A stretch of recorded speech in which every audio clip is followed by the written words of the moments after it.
एक लंबी और प्यारी कहानी। एक सुंदर बिल्ली सिल्ली। एक लंबी और प्यारी कहानी। गांव का परिवार। एक हरे भरे गांव में सिल्ली नाम की एक सुंदर बिल्ली रहती थी। उसकी फर चमकीली सफेद थी और नीली आंखें जैसे सुबह की आसमान की झलक हो। उसके गले में लाल रिबन और मीठी सी छोटी घंटी थी जो हर कदम पर प्यारी आवाज करती थी। सिल्ली बहुत चंचल और मिलनसार थी। गांव के बच्चों के साथ दौड़, भाग और पतंगबाजी में हिस्सा लेती, बुजुर्गों को कंपनी देती और उनकी कहानियां सुनती। पक्षियों, मधुमक्खियों और छोटे जानवरों से प्यार से मिलती। एक दिन गांव में चिंटी नाम की बहुत चंचल चूहे की बच्ची आई। सुरेख आंखों वाली चिंटी सिल्ली से डरती नहीं थी, बल्कि वह उससे दोस्ती करना चाहती थी। धीरे धीरे दोनों गहरे फ्रेंडशिप बन गए।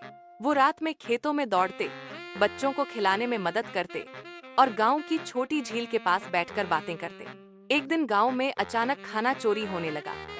चोर चुपके से आकर दूध, रोटी और दाल ले जाता। गांव वाले चिंतित हो गए और डर गए। सिल्ली ने सोचा, चिंटी और मैं मिलकर गांव की मदद करें। उसने चिंटी को योजना बताया। सिल्ली और चिंटी ने मिलकर चोरी रोकने की योजना बनाई। सिल्ली ने दिन भर गांव के चारों ओर नजर रखी। चिंटी ने छोटी चुपचुपी से चोर की पैरों की आवाज सुनी। रात को जमीन पर मिट्टी से चोर के निशान फॉलो किए। जैसे ही चोर वापस लौटा, सिल्ली ने उसे रोका। चिंटी ने गांव वालों को बुलाया। इस तरह चोर पकड़ा गया और गांव का सारा खाना वापस मिल गया। गांव वाले बहुत खुश हुए। सिल्ली को सुनहरा कॉलर और चमकीली घंटियां दी गईं।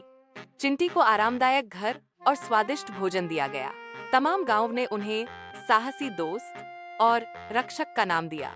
एक दिन गांव में एक नई बिल्ली मीठू आई, जिसकी फर ग्रे और आंखें हरी थीं।